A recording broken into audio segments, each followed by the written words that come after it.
고양리교회가 수준이 높은 것 같아요. 지난주 예배 드릴 때는 기타로 이렇게 탁 찬양하는 모습을 보고는 깜짝 놀랐거든요. 오늘은 또 장로님 하모니카로 얼마나 은혜스럽게 하시는지. 아니 이 시골에 웬 그랜드 피아노요. 올리겐도 있고 여기 엄청 수준이 높은 동네예요. 손문성 선교사입니다. 참 또 한 얘기가 있어. 재밌는 얘기. 아침에 권사님 한 분이 오시더니 쑥스럽게 사모님 이거 세뱃돈이요? 그러고는 충청도가 아니지 여기는 강원도니까 뭐라고 해야 돼요? 이거 세뱃돈이더래요. 목사님도 세뱃돈이더래요. 마음에 그걸 준비하면서 집에서 얼마나 기쁘셨을까, 행복하셨을까. 아주 낭낭하게 대표기도도 얼마나 은혜스럽게 하시는지 하여간 수준이 굉장히 높은 고양리교회에 올 수 있어서 기쁩니다. 할렐루야. 손문성 선교사입니다. 커피 선교사라고 불러요. 커피하게 안 생겼지? 저는 16년 전에 인도네시아 선교사로 이렇게 사역을 하게 됐습니다. 인도네시아는 2억 4천만 명의 무슬림을 보유한 한 나라로는 가장 많은 무슬림을 가지고 있는 나라이기도 합니다. 제가 있었던 자바섬은 무슬림만 98%예요. 그러니까 100명이면 98명이 무슬림이고 한 사람 정도 예수 믿는 사람이 이렇게 나올 만큼 그 지역에서 예수님을 믿는다는 건 썩 쉽지 않은 일이었지요. 그럼에도 불구하고 구석구석에 이렇게 작은 교회들이 세워져서 버겁지만 힘들게 이렇게 예배하는 모습을 볼 때마다 감동이 있었고 12개 교회를 이렇게 순회하면서 사역을 하게 됐던 거지요.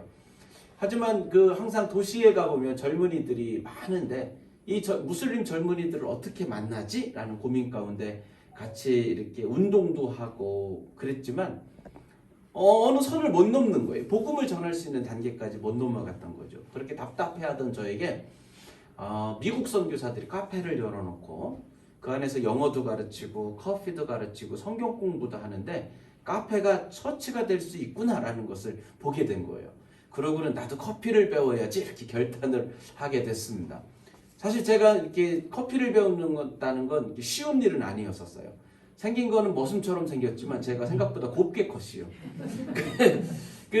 18살에 창자가 이렇게 터지는 바람에 이렇게 3분의 1을 잘라냈거든요. 그래가지고는 아침에 일어나서 이렇게 찬물, 냉수 한 모금 마시는 것도 못했어요. 탈이 나가지고.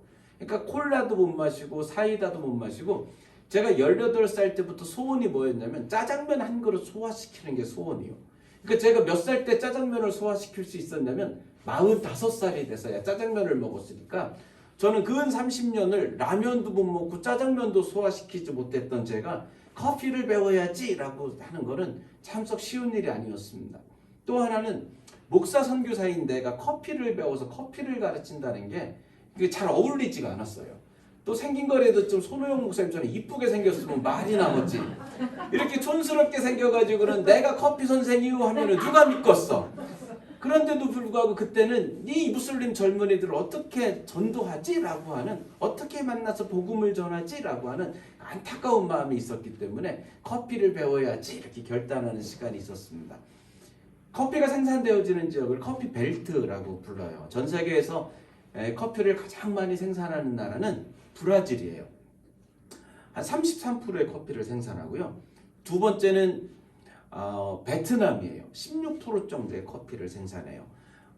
베트남은 사회주의 공산주의 국가이기도 하고 또 중국도 최근에 커피를 많이 생산하고 있고요. 미얀마도 이렇게 중국 국경 지역에서 커피를 많이 생산하는데 공산권 나라들 중에 커피를 생산하는 나라들이 많이 있어요. 세 번째는 콜롬비아, 네 번째는 인도네시아. 단일 국가로는 2억 명의 무슬림을 가지고 있는 나라. 또 중동의 이 무슬림 지역에서 중북부 아프리카의 무슬림 지역에서 커피가 생산되고 있고요.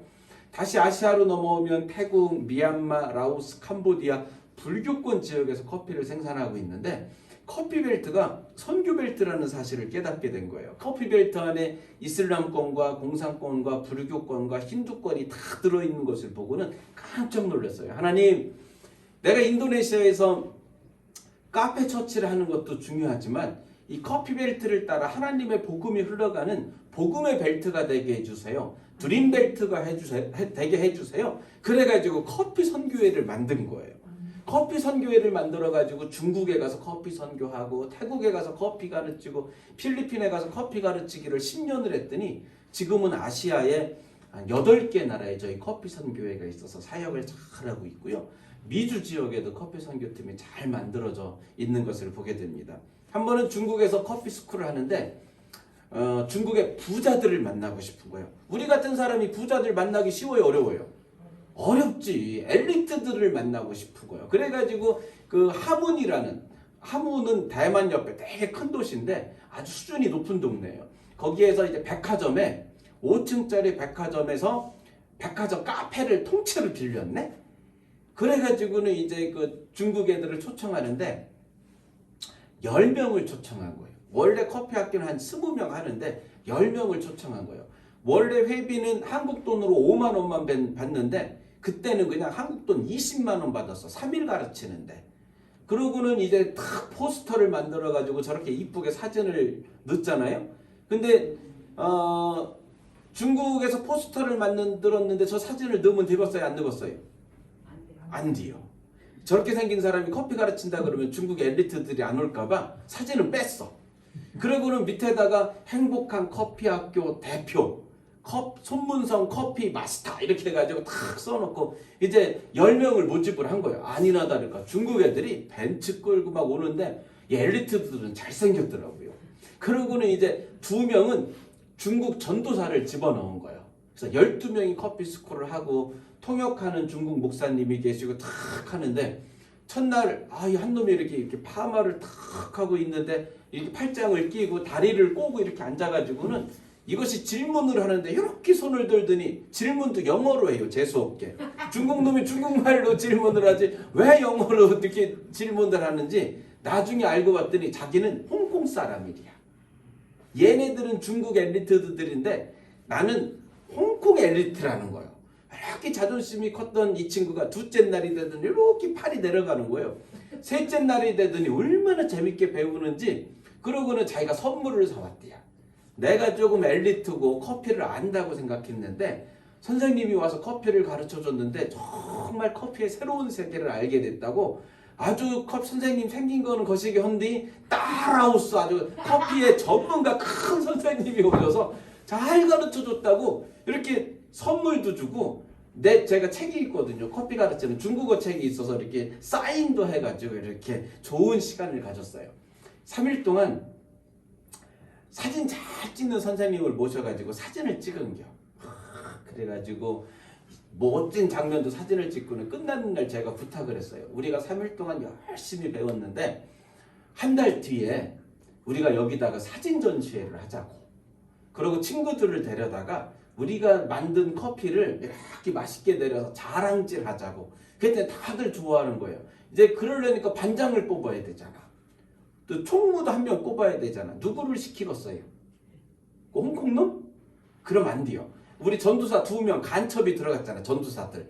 그래서 전도사 2명을 이렇게 해가지고 한 사람은 반장, 한 사람은 총무 이렇게 시켜가지고는 이제 일주일에 한 번씩 연락하는 거예요. 이번 주는 금요일 저녁에 모입니다. 좋은 과테말라 커피가 나왔습니다. 그럼 모여가지고는 열심히 또 연습하고 밥도 같이 먹고 커피를 내려서 자꾸 부어라 마셔라 하다 보면은 이게 친해지는 거예요. 그러다 보면 하나님께서 이렇게 친구가 되게 하고 이렇게 마음을 열어주면은 우리는 커피를 가르치고 이렇게 탁 나왔지만 선교사는 가서 가르치고 탁 나왔지만 그 안에 있는 2명의 중국인 사역자들이 10명의 엘리트들과 아주 동료가 돼가지고 이렇게 커피를 함께 나누고 식사를 하면서 친구가 되고 하나님께서 어느 일정 시간이 지나서 이렇게 마음이 열렸을 때에 복음을 제시할 수 있는 그런 좋은 팀을 만들어주고 나오게 된 거지요. 그러고는 이제 2기 커피학교 팀을 만들고 3기 커피학교 팀을 만들어서 계속해서 커피가 본질은 아니지만 커피를 가지고 이렇게 복음이 흘러갈 수 있도록 가르쳐주는 이제 사역을 중국에서 60번 정도는 했던 것 같아요. 그래서 도문기술학교, 연변과학기술대학교 막 다니면서 열심히 커피 사역을 했는데 태국에서 커피 교육을 할 때는 정말 생각보다 나보다 훨씬 더 촌스럽게 생긴 태국 목사님이 이렇게 오신겨. 연세도 많아 한 60이 넘어가지고는 이렇게 60연세가 많다 그러면 안 되지. 하여간 그 시골에서 이렇게 4시간 기차를 타고 왔다는 거예요. 커피를 배우러. 그들이 와서 이렇게 하시는 말씀이 자기는 저녁 6시만 되면 이렇게 토스트 빵을 들고 우유를 몇 개 사들고 공원으로 간다는 거예요. 공원에만 가 있으면은 젊은 애들이 이렇게 방황하는 청소년들이 그냥 할 일 없이 공원에 와서 있기도 하고 이것들이 담배를 태우고 그러는데 니네 저녁 먹었냐? 물어보면 대부분 안 먹었다는 거예요. 그러면 걔네들한테 토스트에 짠 발라주고 우유 주고 이랬는데 제가 커피를 가르친다는 이야기를 듣고는 커피를 배워서 빵에다가 커피도 주고 우유도 주고 하면 좋을 것 같다고 왔다는 거예요. 그래가지고 커피를 재밌게 배웠는데 그리고 6개월 뒤에 다시 갔더니 또 왔어. 왜 오셨어요? 그랬더니 선교사님 너무 고마워가지고 내가 다시 왔노라고. 왜요? 그랬더니 자기가 핸드드립 커피를 배워가지고 그 공원에 가서 커피를 내려주니까 젊은 애들이 와가지고는 우유를 내려줄 때는 아니 내가 애긴가 우유를 주게 그래가지고 빵하고 우유를 줄 때는 그렇게 고마워하는 게 적었는데 자기들에게 커피를 정성스럽게 내려주니까 이 정성스럽게 커피를 갈고 물을 끓이고 커피를 갈아주는 모습을 보더니 감동을 받았다는 거예요. 아니 우리같이 청소년들 방황하는 청소년들에게 빵을 주는 것만 해도 고마운데 우리 같은 사람에게 이렇게 정성스럽게 커피를 내려주는 그 모습에 젊은이들이 마음을 열기 시작하는데 그때부터는 옆에 찰싹찰싹 달라붙으면서 예수님 이야기하고 어떻게 지내냐고 이야기하면은 잘 듣는다는 거예요. 선교사님 너무 고마워서 왔노라고. 말씀드린 것처럼 커피가 본질은 아니지만 커피를 통해서 여러 나라의 선교사님들이 더 많은 젊은이들을 만나고 더 많은 복음을 잘 전할 수 있도록 가르쳐주는 역할을 한 게 행복한 커피 학교예요. 할렐루야. 네. 그래서 한국에서도 이제 젊은이들을 전도하고 싶은 마음이 생겼는데 요즘 그 20살 이렇게 20대 젊은이들에게 교회를 다니냐 예수님 믿냐 물어보면은 100명 중에 3명 정도가 교회 다닌다고 한대요. 중국은 지금 복음화 비율이 10%가 넘었다고 그래요. 100명 중에 10명 이상이 교회를 다니고 있거든요. 중국은. 근데 한국은 복음화 비율이 20%, 25% 이야기하지만 20대 청소년들 아래의 젊은이들은 우리 한국도 이제 3%, 4%밖에 복음화 비율이 안 돼요. 다른 말로는 중국보다도 기독교인 숫자가 적은 거예요. 젊은이들 사이에서는. 그러니까 한국을 다시 미전도 종족에 가깝다라고 이야기하면 젊은 세대들은 이렇게 이야기할 만큼 젊은이들이 교회를 안 가는데 군인들에게 복음을 전할 수 있는 군부대 커피 학교를 해야 되겠다 생각하고 이제 군인교회에서 커피 스쿨 하는 거예요. 여기 군인들은 군종병들, 군인들에게 종교를 잘 가르치는 군종병들이고요. 근데 하루는 전화가 온겨. 목사님, 선교사님, 우리 군대에는 교회도 있지만 절도 있는데 절에 있는 스님이 교회로 커피 배우러 온다는데 와도 돼요 안 돼요 연락이 온겨. 스님이 교회로 커피 배우러 오면 돼요 안 돼요? 돼요? 그럼 목사님이 저기 절로 커피 배우러 가면 돼요 안 돼요? 안 돼요? 하여간 온디야. 그래가지고는 이렇게 종교 통합이 이루어진 겨. 보면 알겠죠? 저쪽은 교회 장로님, 목사님, 여기는 스님, 여기는 완스타 참모장인데 여기는 하여간 불교의 장로님 같은 분이요. 같이 모여서 3일 동안 열심히 커피를 가르치고 나서 제가 부탁을 했어요. 참모장님, 참모장이 군대에서 최고 행정가 실권자예요. 참모장님, 제가 어른이 되고 이렇게 제 딸이 20살이 넘었는데 젊은이들을 축복한다는 게 참 쉽지 않는데 이 군부대에 있는 젊은이들을 우리가 축복하고 싶다고. 이 친구들이 커피를 내릴 때 물도 끓여주고 커피도 갈아주고 우리가 커피를 맛보면서 등을 도닥여주면서 이 젊은이들을 축복하고 싶은데 참모장이 커피 스쿨을 군부대에서 할 수 있도록 도와달라고. 그랬더니 참모장이 하는 말씀이 내가 목사님 선교사님을 돕기는 참 어려운데 커피 선생님을 존중하게 됐습니다. 존경하게 됐습니다. 그래서 내가 물을 끓이면서 그 젊은이들 축복하는 커피 학교를 군부대에서 열어주겠습니다. 이러는 거예요. 할렐루야. 네. 그래가지고 군부대에서 커피 학교가 시작된 거예요. 이분은 수도방위 사령관, 서울, 경기, 인천을 전체를 감당하는 수도방위 사령관인데 아니 어떤 사람이 자꾸 군부대 행사했을 때마다 와서 커피 내려주고 커피 가르쳐 주는데 자기 커피 너무 좋아한대요. 저 커피 선생을 만나게 해달려. 내가 얼마나 바쁜디. 중국도 가야 되고 필리핀도 가야 되고 태국도 가야 되고 근데 이제 참모장이 속상한 거예요. 아니, 3군 사령관이 못 만날 사람이 있어요, 없어요? 없지. 근데도 이제 내가 튕기니까 그 이제 군인 목사님한테 아니 그 선교사 꼭 만나게 해달라고 내가 꼭 만나야 되겠다고 부회가 난 거예요. 그래가지고 급히 연락이 왔길래 내가 조건을 걸었지. 장교들 20명 모아주면 내가 커피 가르쳐서 가겠노라고. 그래가지고 완스타 대령 해가지고 장교들만 20명 모아놓고 커피 스쿨 한 거예요. 이분도 불교 신자예요. 깜짝 놀랐어요. 하나님 젊은이들을 축복하고 싶습니다 라고 했는데 나는 그러면 교회를 통해서 목사님들을 통해서 군인들에게 복음이 전달될 줄 알았어요. 근데 웬걸 내가 하나님 전도하고 싶습니다. 군인들을 축복하고 싶습니다 라고 하니까 불교인들을 통해서도 하나님이 커피 스쿨을 열어주시고 불교인들을 통해서도 전도가 되는 것을 보고 깜짝 놀랐던 거지요. 요즘 전도가 얼마나 힘든지 몰라. 왜 힘들어요? 전도는 안 하면 힘든겨. 근데 전도는 하면 쉬운 줄로 믿습니다. 대학생들도 축복하고 싶어서 대학생 커피 학교를 시작했고요. 이건 예수전도단이라고 하는 찬양 집회인데 매주 300명씩 모여요. 그런 젊은이들에게 커피를 내려주면서 사역을 잘 하고 있습니다. 이거는 미국에서 진행하고 있는 심플리시티라고 하는 그 사역인데 크지요? 푸드 트럭도 있고 바베큐 트럭이에요. 이거는. 그래서 이렇게 바베큐를 하고 푸드 음식을 만들어서 나눠주게 되는데 노숙자들에게 그 지난 2020년, 2021년 지난 2년 동안 제일 어려웠던 사람 중에 하나가 맨하탄에 있는 노숙자들이었었어요. 이 노숙자들이 길거리에 있으니까 그 코로나 바이러스를 막 돌아다니면서 옮게 한다고 해가지고 노숙자들에게 먹을 것을 나눠주던 사람들이 싹 없어진 거예요. 그래가지고 그 힘들었던 노숙자들에게 이렇게 커피를 나눠주기도 하고 또 경찰들이 참 힘들어했거든요. 그래서 5,000명의 뉴욕 경찰들이 사표를 냈대. 그래가지고는 경찰들을 위로하느라고 이렇게 사역을 하게 되는데 커피팀이 함께 들어가서 이제 커피를 내리게 되는 거지요. 성경책도 나눠주는 이런 사역을 하고 있고요. 미국에서 커피 학교 진행하고 있는 모습들입니다. 이건 LA에도 저희 커피 팀이 있고요. 오클랜드, 포틀랜드에도 저희 팀이 있고 시애틀에서 하고 있는 선교대회인데 시애틀에도 저희 커피 선교팀이 있어서 잘 사역을 하고 있습니다. 그래서 하나님께서 이 촌스럽게 생긴 선교사에게 하나님 커피벨트를 따라 혹은 열방의 커피가 젊은이들을 축복하고 복음을 전하는 도구가 되게 해주세요라고 했는데 10년 만에 하나님이 여러 나라의 커피팀을 만들어 주셨는데 10년을 하고 나니까 한계가 온 거예요.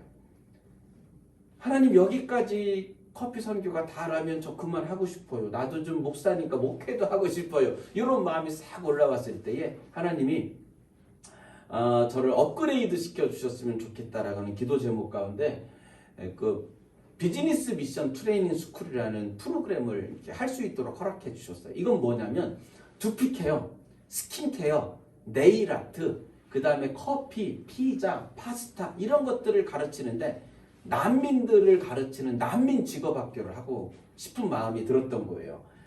난민이란 이런 거지요. 무슬림들이 생각할 때에 무슬림은 전 세계 무슬림은 하나라고 생각했어. 우리는 알라 밑에서 하나라고 생각했어. 그래서 무슬림은 무슬림을 향해 사랑하는 줄 알았는데 아니 저쪽의 무슬림들이 우리 마을에 있는 유전을 공격하네. 저 무슬림들이 우리 것을 빼앗으려고 공격하네.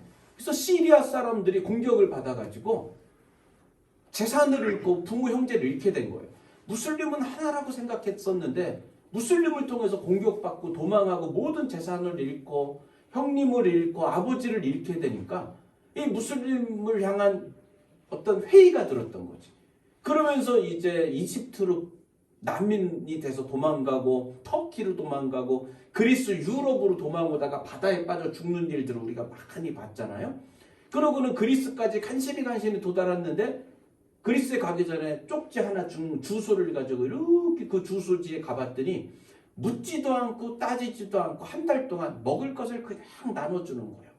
아니 우리가 누군지도 모르고 먹을 것을 주고 옷을 입혀주고 잠자리를 주는 그 모습에 저놈들이 어떤 놈들인지 살펴봤더니 보니까 기독교인들인 거예요. 그러고는 방에 이렇게 쪽지가 있어가지고 쪽복음이 있어가지고 이제 시간이 많으니까 조금 마음이 안정이 되니까 그걸 읽어봤는데 자기들이 알았던 예수님 이사 알마시라고 하는 예수님하고 기독교가 말하는 예수님이 조금 다르네. 처음에는 그냥 이상해서 안 봤는데 자꾸 저 사람들이 하는 모습이 고마우니까 도대체 저들이 말하는 예수님은 누군지 봐야 되겠다라고 이렇게 쪽지를 읽어보다가 성령님이 감동을 주셔서 궁금하게 되고, 그러니까 목사님, 선교사님한테 가서 나 이 내용이 뭔지 모르겠다. 우리가 알고 있었던 예수님과 당신들이 말하는 예수가 다르지 않냐. 그래서 이렇게 설명을 하게 되고, 그러다 보니까 예수님을 영접하게 되고. 할렐루야. 아멘. 지난 100년 동안, 지난 200년 동안 영국 선교사들이, 유럽 선교사들이 중동에 가가지고 날마다 고백한 게 뭐냐면, 나는 중동 선교사로 가서 30년 동안 있었는데 제자를 한 명밖에 못 만들었어. 나는 중동에 가서 20년 있었는데 말도 마. 나는 세례 준 사람이 2사람밖에 안 되는데 그들도 다 떠나가 버렸어. 선교사들의 무덤이라고 불렸던 거예요. 이 중동은. 이슬람은 전도가 너무 안 돼. 선교사들이 지쳐. 우리 필리핀에서 선교하고 오신 우리 월드 목사님도 계시지만 이 동아시아랑 중동은 너무 다른 거예요. 이렇게 지쳐있는 선교사들을 보면서 우리 하나님 아버지도 마음이 아프셨을 거 아니에요. 이 아시아에 있는 한국인들도 하나님의 백성이지만 중동에 있는 저들도 하나님의 백성인데 이렇게 복음이 들어가기 어렵나? 이렇게 예수님 믿기 어렵나? 답답해 하셨던 하나님께서 이슬람에게 극단의 방법을 주셨던 것 같아요. 무슬림이 무슬림을 공격해서 떠나보니까 그리스에서 하나님을 만나게 되고, 터키로 도망가서 하나님을 만나게 되고, 이집트로 도망가서 그 선교사들이 운영하는 그 게스트하우스에서 하나님을 만나게 됐는데, 제가 터키의 중동 선교회에 갔다가 깜짝 놀랐어요. 지난 10년 동안 난민들, 디아스포라 난민들이 예수님을 영접했는데 적어도 5,000명에서 10,000명이 매년 하나님을 영접했다는 거예요. 할렐루야. 아멘. 난민은 하나님의 작품이라는 것을 깨닫게 된 거예요. 한 영혼을 살리기 위한 하나님의 계획이 난민이라는 방법을 통해서 열방으로 흩으셨다는 거지요. 난민은 아니지만 난민과 같은 또 다른 무리가 있는데 그게 누구냐면 북한, 탈북자들. 만약에 그들이 북한에 평생 있었으면 하나님의 복음을 평생 들을 수 있는 기회가 거의 없었을 거예요. 그런데 탈북이라는 이름으로, 탈북자라는 모습으로 한국에 와봤더니 웬걸 대한민국은 십자가가 곳곳에 세워져 있네. 들으면 들을수록 십자가의 은혜가 이 땅을 부흥하게 하셨고 경제적으로 살게 하셨고, 그러면서 탈북자들이 와서 신앙생활을 하고 예수님을 믿고, 그 중에 어떤 사람들은 신학을 공부하고 내가 다시 통일이 돼서 북한으로 갈 수 있다면 내가 제일 먼저 뛰어가서 북한 사람들에게 복음을 전하고 싶다라고 작정하고 결단하는 탈북자들이 있다라고 했을 때, 이 탈북자는 우리의 계획이 아닌 하나님의 계획이었었고, 북한이 열릴 때에 다시금 사역자를 보내시기 위한 하나님의 계획이다라는 거지요. 근데 탈북자들도 그렇고 난민들이 가장 어려운 게 뭐냐면 직업을 가져야 돼. 직업을. 일정 시간이 되면 직업을 가져야 되는데 장기가 없잖아요. 그런 사람들에게 두피 케어를 가르치고 스킨 케어를 가르치고 커피를 가르치고 피자 만드는 걸 가르치는데, 그까이 거 피자 만드는 거 어렵겠어요? 쉽겠어요? 별로 어렵지도 않아. 레시피라는 게 있어가지고 이거 몇 그램 넣고 이거 몇 그램 넣고 이거 넣고 오븐에 돌리세요. 그대로 시키는 대로만 하면 되니까 3개월만 배우면 라이센스를 줄 수 있고 이런 거예요. 근데 이제 유럽에 가가지고 중동 터키에 가가지고 두바이에 가가지고 커피도 가르치고 파스타도 가르치고 해야 되는데, 성교사님 어디서 오셨어요? 그러면 나 고향에서 왔시요. 그러면 전문가 같아요? 초보자 같아요? 성교사님 어디서 오셨어요? 나 인도네시아에서 왔는데. 그러면 고수 같아요? 초보 같아요? 초보 같잖아. 인도네시아에서 왔다니까. 그래가지고는 어느 나라로 가서 이 사역을 해야 되나 고민하다가 터키로 갈까 생각했는데 아닌 것 같아. 헝가리로 갈까 생각했는데 아닌 것 같아. 그래도 에스프레소 커피 그러면 어떤 나라요? 이탈리아. 피자 그러면 어떤 나라요? 이탈리아. 파스타 그러면 어떤 나라요? 이탈리아. 그래가지고 내가 이탈리아로 이사를 가야 되겠다라고 결단을 한 거야. 할렐루야. 아멘. 그래가지고 선교사님 어디서 왔어요? 그러면 나 이탈리아에서 왔는데, 그러면은 생긴 거는 보지도 않고 이탈리아에서 왔다니까 커피 전문가처럼 생겼디야 나보고. 왠지 파스타도 잘할 것 같고 피자도 잘할 것 같디야. 내가 커피는 엄청 잘해요. 15년을 했으니. 파스타 피자는 만들 줄도 몰라. 그래도 어떻게요? 선교하겠다고 막 열정을 가지고 또 이탈리아에 가서 이렇게 사역을 하고 있습니다. 파스타들이, 우리 강사들이 있어요. 프랑스에서 온 셰프가 있고요. 또 이탈리아에서 요리 전공한 셰프들이 강사로 섬겨주고 있고요. 이분이 프랑스에서 오신 분이세요. 이 김밥도 돌돌 말아 김밥도 있지만 요즘 김밥이 얼마나 한류가 좋아서 떡볶이, 김밥, 치킨이 해외에서 유명하거든요. 그래서 이런 것들을 가르쳐서 이렇게 선교를 더 잘할 수 있도록 이렇게 잘 가르치고 있고요. 이뻐요, 안 이뻐요? 이뻐요. 이쁘지요? 제가 촌스럽게 생겼어도 수준이 있어요. 이건 김밥팀이고요. 이거는 터키에서 가르치고 있는 모습이고 이건 태국에서 교육했던 모습이고요. 다들 선교사님들이세요. 이건 두피케어. 저를 좀 봐주시겠어요? 중동의 여인들은 자꾸 뭘 뒤집어 쓰고 살잖아. 그러니까 이 머리가 숨을 쉬어야 되는데 숨을 못 쉬니까 이게 탄력이 없어. 쭉쭉 늘어져. 이게 나이가 들면 제일 걱정이 뭐냐면 자꾸 눈꺼풀이 이렇게 덮이는 거예요. 이게 자꾸 이렇게 내려오잖아요. 이게 내려와야 돼요? 올라가야 돼요? 이게 올라가야 되는데 잘 생각해봐요. 이걸 올리려면 여기를 찍어 발라야 돼요? 여기가 좋아야 되는지를 봐야 돼요. 얼굴 면적이 커요? 두피 면적이 커요?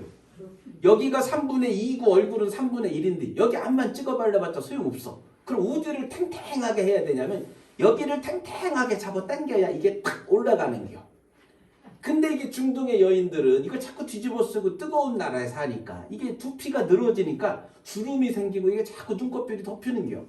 그러니 중동의 여인들은 그 고민이 많은데 여기가 자꾸 숨을 못 쉬니까 이게 이 두피 관리를 받아야 되잖아요. 석유 팔아서 부자들이 많으니까 두피 관리를 받아야 되는데 이 텔레비를 보니까 그 한국 드라마가 너무 재밌네. 한국의 K-팝 음악이 너무 인기가 좋네.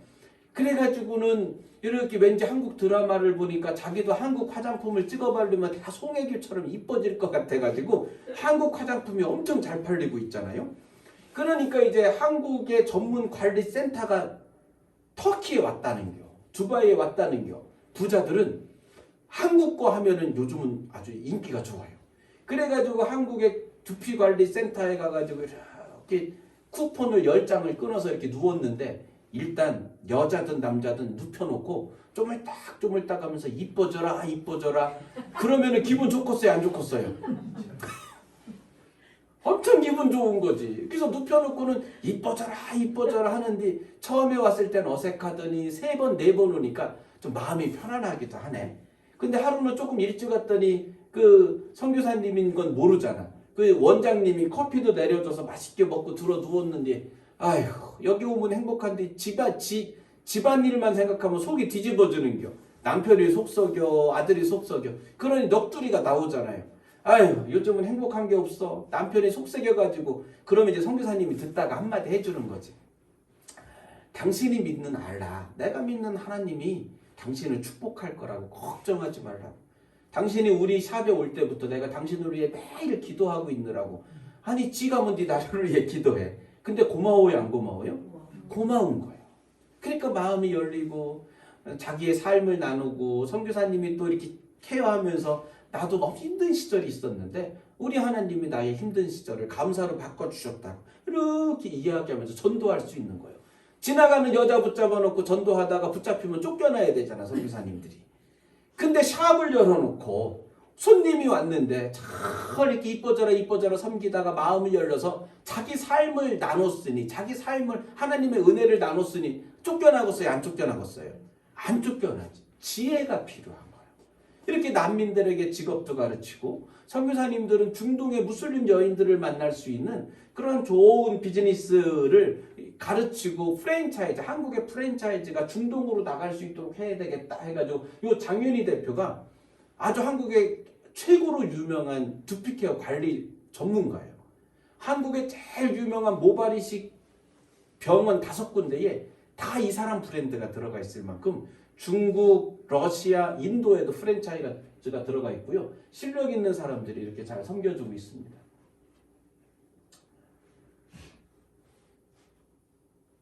스킨케어 이뻐져라 여기도 한번 올까? 제가 여기 전문가들 데리고 오면 한번 오실래요? 네. 이렇게 남자 선교님들 다 눕혀놓고는 이렇게 크림 발라주고 얼굴에 팩 발라주면 될 거 아니에요. 네. 할란가 몰라. 열심히 사역을 잘했고요. 이건 젊은이들이 아르바이트해서 유럽에 배낭여행도 가잖아요. 근데 이것들이 유럽에 배낭여행 갔는데 주일날 교회를 가겠어요? 안 가겠어요? 예수 믿는 것들도 배낭여행 가면 주일날 교회를 안 찾아간다고. 유럽만큼 하나님을 깊이 만날 수 있는 동네가 없는데 자기 돈 들여서도 유럽을 가는데 젊은이들을 데리고 유럽을 전도 여행을 해야 되겠다. 그러고는 밀라노, 크로아티아, 헝가리, 루마니아, 불가리아, 그리스에서 하여간 16박 17일 동안 우리가 전도 여행을 떠난 거예요. LA에서 젊은이들을 부르고 한국에서 젊은이들을 부르고 해가지고 이렇게 전도 여행을 떠난 거예요. 깜짝 놀랐어. 우리가 헝가리에서 전도하고 있는데 한국 사람들이 지나가다가 아유 할렐루야 전도하나 봐요 이러는 게 관광객들. 주일날 우리는 예배 드리고 전도하고 있는데 관광객들 그분들 예배 드렸다 안 드렸다? 안 드렸다. 하이 그래도 반가운가 봐. 우리 전도하는 모습을 헝가리에서 보니까. 근데 그러고는 한 1시간 있다가 어떤 사람들이 오더니 우리한테 크리스찬이냐고 물어보는 거예요. 우리 크리스찬이라고. 그랬더니 자기들은 싱가포르 사람들인데 싱가포르 중국인들이야. 자기들도 크리스찬이래. 그러더니 우리가 그리스도 안에서 한 형제가 아니냐라고 지들이 말하는 거예요. 그래서 자기들 혹시 같이 전도하고 가도 되냐요. 지나가던 중국 사람들이 같이 서서 전도하고 갔다니까요. 우리가 복음을 향해 열심을 가지면 하나님의 사람들이 붙어지는데 우리가 아무것도 안 하면 주님도 일 안 하셔요. 하여간 그런 일들을 경험하면서 젊은이들이 이렇게 다가가서 영어로 전도하기도 하고 또 이렇게 커피 갖다 주고 전도하기도 하고 이래서 이제 열심히 전도하면서 다녔었죠. 유기성 목사님이 지나가시다가 불가리아에서 만났어요. 불가리아 행사 오셨다가 젊은이들이 전도 여행을 왔다니까 어떻게 전도하는지 와서 보시고 이렇게 축복해주고 가셨습니다. 지금은 코로나 기간이어서 이런 난민 직업학교도 잘 하지 못하고 있고 전도 여행도 잘 하지 못하고 있지만 하나님께서 이런 커피로 멈추지 않고 복음을 전하는 최고의 툴로 이렇게 사용할 수 있도록 한 것은 주의 은혜인 줄로 믿습니다. 우리 사모님이 이렇게 아주 특별한 은사를 가지고 있잖아요. 알즈너? 그게 아픈 사람들한테는 그거를 탁 신겼더니 하나도 안 아파졌다고. 이제는 많이 걸어도 괜찮다고. 아픈 사람에게는 그게 복음이요. 할렐루야. 그래서 고마워가지고 사모님을 한 번 만나고 2번 만나고 목사님하고 밥을 먹었더니 교회가 좋아. 그래가지고 고양리교회 자꾸 오고 싶어져. 그러니까 이게 복음은 아니지만 신발을 통해서 많은 힘들어하는 사람들을 만나고 그 안에 그리스도의 사랑을 전한다고 했을 때 사모님 목사님 하시는 사역, 비즈니스 잘 돼야 될 줄로 믿습니다. 오늘 본문 말씀으로 돌아가면 이제 설교는 짧게 해야 돼요. 본문 말씀으로 돌아가면 주 안에서 갇힌 내가 너희를 권하노니 너희가 부르심을 받은 일에 합당하게 행하여. 여기 보면은 너희가 부르심을 받은 일이라는 표현을 써요. 하나님이 우리를 부르셨대요. 할렐루야. 아멘. 우리가 생각할 때 뭐 하나님이 불러 내가 교회를 왔지 이렇게 생각할 수도 있지만 우리는 본디 착한 사람이 아니요. 우리는 본디 고집스럽고 완악한 사람이요. 그래가지고 쉽게 교회 올 수 있는 체질도 아니요. 근데 어느 순간부터 내가 언젠가는 교회를 가야지. 그래도 내가 죽기 전에는 교회를 가야지. 그래도 내가 교회를 가야지라고 하는 불편한 마음이 내 속에 들어오기 시작했고 그러다가 어느 순간 용기가 나서 교회로 왔다 하겠을 때 이 교회를 가야지라고 하는 불편한 마음조차도 내 마음이 아니라 하나님이 우리 가운데 찾아오셔서 우리에게 넣어주신 하나님의 마음인 줄로 믿습니다. 그러니 내가 온 거요. 하나님이 나를 부르신 거예요. 하나님이 부르셨다는 거예요. 근데 왜 부르셨냐면 우리를 불러서 하나님이 기뻐하시는 하나님이 생각할 때 합당하다라고 생각하는 그 일을 행동하도록 그래서 하나님의 영광이 되도록 우리를 바꿔놓으시겠다는 거예요. 우리의 고집대로 살면 분쟁이 일어나고 우리의 고집대로 살면 싸움이 일어나고 우리의 고집대로 살아가다 보면 불편한 일들이 많은데 너희의 고집대로 살지 말고 하나님이 부르신 그 뜻대로 행하면은 얼마나 행복한 줄 아니? 하나님이 기뻐하시는 대로 살면 얼마나 좋은지 아니? 이거를 가르치고 싶어서 이렇게 우리를 높여주고 싶어서 하나님이 부르셨다는 거예요. 이 에베소서는 모든 성경 가운데 교리라고 하는 하나님의 어떤 뜻을 잘 함축한 내용이 에베소서이기도 해요. 이 에베소서는 6장까지 돼 있잖아요. 1장부터 3장까지 핵심을 보면 에베소서 1장에서는 이렇게 이야기해요. 창세전에 우리를 택하사 그 사랑 안에서 거룩하고 흠이 없게 하시려고. 에베소서 1장의 말씀은 정확해요. 하나님 우리를 택하셨다라고 말씀하세요. 에베소서 2장의 말씀은 허물로 죽은 우리를 하나님이 살리셨다라고 말씀하세요. 왜 우리를 택했냐? 우리가 죽을 수밖에 없고 지옥 갈 수밖에 없는데 우리를 택해서 죽을 수밖에 없는 우리를 살리셨고 우리를 천국 가게 하시겠다라고 하는 십자가의 은혜를 에베소서 2장에서 말씀하고 계세요. 그리고 에베소서 3장은 뭐라고 하냐면 그리스도의 사랑을 알고 하나님으로 충만하기를 구한다 이렇게 말씀하세요. 너희를 십자가의 은혜로 구원했을 뿐만 아니라 하나님이 너희 한 사람 한 사람들을 얼마나 사랑하는지 너희가 알았으면 좋겠다. 그래서 하나님의 사랑으로 충만했으면 좋겠다. 그 충만함을 가지고 너가 무엇을 해야 되냐? 4장부터 이야기해요. 하나님의 사랑으로 충만한 그걸 가지고 너희가 이렇게 살라는 거야. 그 첫 번째가 뭐냐면 모든 겸손과 온유로 하고. 겸손하기 쉬워요, 어려워요? 쉬워요. 이렇게 촌스럽게 생기면 겸손하기 쉬워요. 내가 만약에 잘생겼어 봐. 거기에다가 영어까지 퍼펙트하게 해봐. 그냥 가끔은 하나님 없이도 내가 커피 선교 엄청 잘할 것 같아. 근데 좀 촌스럽게 생기고 영어도 잘 못하고 그냥 이런 나를 쓰시니 내가 할 수 있는 건 하나님의 은혜 이후밖에 고백을 못 하잖아요. 충남 당진군 우강면 창리 2구 155번지. 출생이 여기나 거기나 별반 다를 거 없이요. 지금 우리 아버지 열심히 살아계셨으면 나도 농사 짓고 있어야 될게요. 그런 나를 하나님이 살리셨고 하나님의 충만한 그 사랑을 힘입어 용기가 내서 선교사를 이렇게 하고 있으니 하나님의 은혜인 줄로 믿습니다. 하나님 우리에게 겸손하래요. 이 겸손이 얼마나 힘든지 몰라. 이게 바울이 지금 이제 에베소는 바울이 기록했잖아요. 이 바울이 살았던 시대에 겸손이라는 것은 어려웠던 것이 이 로마 시대인데 군인들이 장교들이나 귀족들이 겸손하면은 죽어. 겸손하면 안 돼. 막 자기의 공로를 10배로 뻥튀어서 이야기해야 되고 자기가 힘이 있다라고 막 과시해야 되고 이렇게 안 하면 로마 황제로부터 또 다른 적들로부터 무시당해서 짓밟혀 버리는 거예요.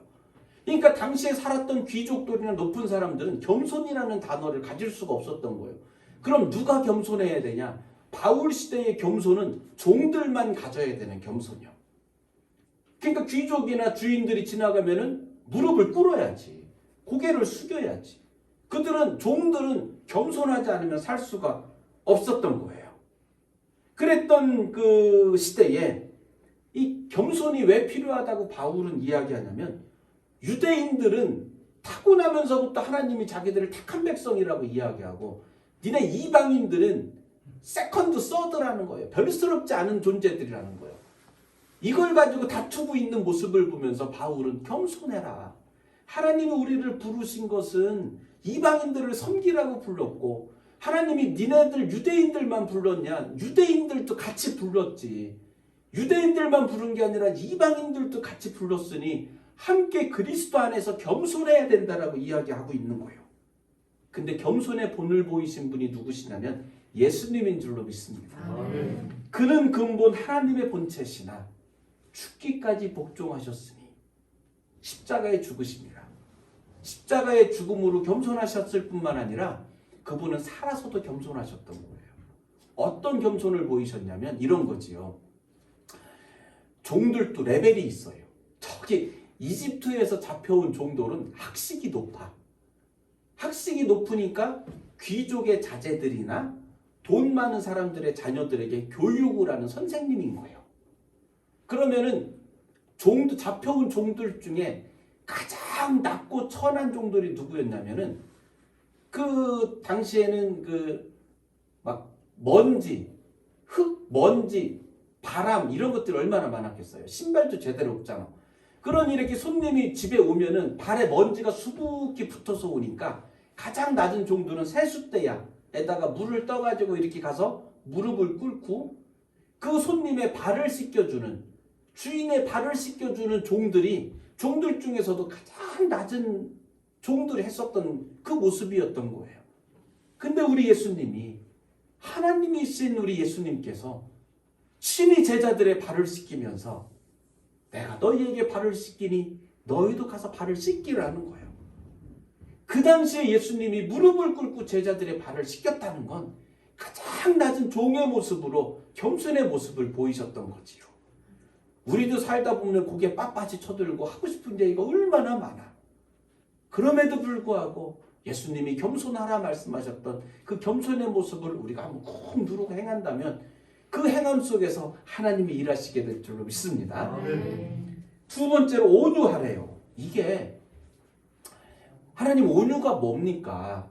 이렇게 설교를 준비하면서 묵상하는데 마태복음 5장 5절에서 말씀하신 온유한 자는 복이 있나니 땅을 기업으로 얻는다라는 그 말씀이 이렇게 떠오르는데 하나님 온유한 거랑 도대체 땅하고 무슨 상관일까요?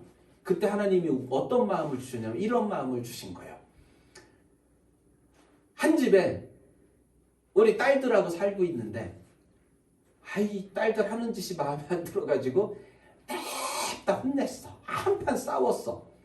내가 싸웠다는 게 아니고 난 안 싸워. 우리 딸들하고 치며 싸웠어. 그러면 그때부터 딸이 문을 잠그네. 내가 그 딸 방에 들어갈 수 있어요? 못 들어가요? 이게 내 집이요. 내 집인데 내가 그 딸 방을 못 들어간다니까요. 아들하고 심하게 다퉜어. 손주가 보고 싶어. 근데 그 손주 보러 갈 수 있어요? 못 가요? 못 간다니까요. 저거 집 살 때 내가 도와줬는데도 그 집을 못 간다니까요. 온유함이 깨지면 하나님이 말씀하시는 마태복음 5장에 온유한 자는 복이 있나니 땅을 기업으로 받는다는 건 온유한 사람들은 어디다 다 돌아다닐 수 있다는 거예요. 딸 방에도 아들 집에도 그다음 옆집에도 누구 집에나 다 돌아다닐 수 있다는 거예요. 근데 온유가 깨진 사람은 옆집 땅을 못 밟아요. 온유가 깨진 사람은 아들 집을 못 가요. 땅을 기업으로 받는다는 건 부자 되게 하신다는 의미도 있겠지만 땅을 기업으로 받는 건 너의 온유한 성품을 모든 사람들이 좋아해서 너가 지나가는 곳에는 화평이 만들어지고 너가 지나가는 곳에는 모든 사람들이 반긴단다. 너는 하나님의 사랑으로 충만하고 그리스도의 사랑으로 충만해서 이방인들의 집에도 마음껏 드나들고 예수 안 믿는 사람들의 땅을 마음껏 밟을 수 있는 온유한 자가 얻는 복이 있단다. 유대인들아 온유해라 겸손하라. 바울은 이렇게 이야기하고 있는 것을 보게 됩니다. 세 번째는 뭐래요? 오래 참고 그리고 용납하고. 나도 성격이 좀 좋아. 내가 5번까지는 참을 수 있는데 10번까지는 노력해서 참을 수 있는데 이게 부해가 나서 한번 비틀어지면 이게 힘든 거예요. 그래가지고 하여간 우리가 언제까지 참아야 되냐라고 했을 때 내 의지, 내 힘으로는 내 인간성으로는 참기가 힘들기 때문에 하나님을 의지해야 될 줄로 믿습니다. 주일날 교회 와서 하나님 진짜 얄미워 죽겠어요. 저 인간 얄미워 죽겠어요. 더 이상 못 참겠어요. 하나님 내 안에 오셔서 그리스도의 십자가의 사랑을 부어주세요. 하나님 내 안에 오셔서 내가 저를 용납하고 용서하고 사랑할 수 있는 마음을 주세요.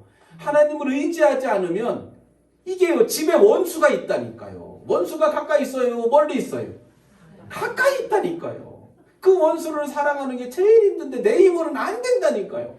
그러니 주일날 교회 와야 돼요? 와야 돼요? 와야 돼요. 교회 주일날 와가지고 하나님 내게 사랑을 주세요. 그래도 안 되면 어떻게 해야 돼? 그냥 하루에 10,000원씩 이렇게 헌금 떼놓고 헌금을 뗄 때마다 하나님 사랑하게 해주세요. 사랑 마음과 헌금이 안 떼지면 그냥 돈 5,000원씩 뗐다가 미운 사람 밥 한 그릇 사준다고, 미운 사람 떡 하나 준다고 이 5,000원씩 떼는 걸 가지고 진짜 사랑하기 힘든 사람 밥 한 끼 사줘야지 어쩌겠어. 저 인간 얼굴 보고 밥 먹기도 싫으면 어쩌겠어. 5,000원씩 뗀 걸 가지고 선물이라도 하나 그냥 던져주고 와야지 어쩌겠어. 그렇게 해서라도 하나님의 지혜를 구하고 하나님의 은혜를 구하고 예배당에서 기도하고 이렇게 했을 때에, 바울 시대에, 로마 시대에, 복음이 힘들었던 그때에 하나님의 복음이 흘러가는 통로가 됐을 줄로 믿습니다. 말씀은 우리가 다 지킨다면 거기 천국일 거예요. 근데 못 지키니까, 복음을 설교하고 있는 저도 못 지키니까 말씀을 통해 다시 점검하고 깨닫는 은혜가 우리에게 임하는 줄로 믿습니다. 기도하겠습니다. 하나님, 우리를 불러주시고 우리를 십자가의 사랑으로 채워주시고 우리에게 겸손하라, 온유하라, 오래 참아라, 서로 용납해라, 사랑으로 하나 되라 말씀하시니 감사합니다. 우리의 의지로는 할 수 없지만 예수님이 우리에게 그런 사랑을 베푸셨던 그 사랑을 의지하여 나아가겠사오니 우리 주변에 있는 한 사람 한 사람들을 향해 겸손하고 온유할 수 있도록 우리를 그리스도의 향기로 세워 주시옵소서. 축복하며 예수님의 이름으로 기도합니다. 아멘.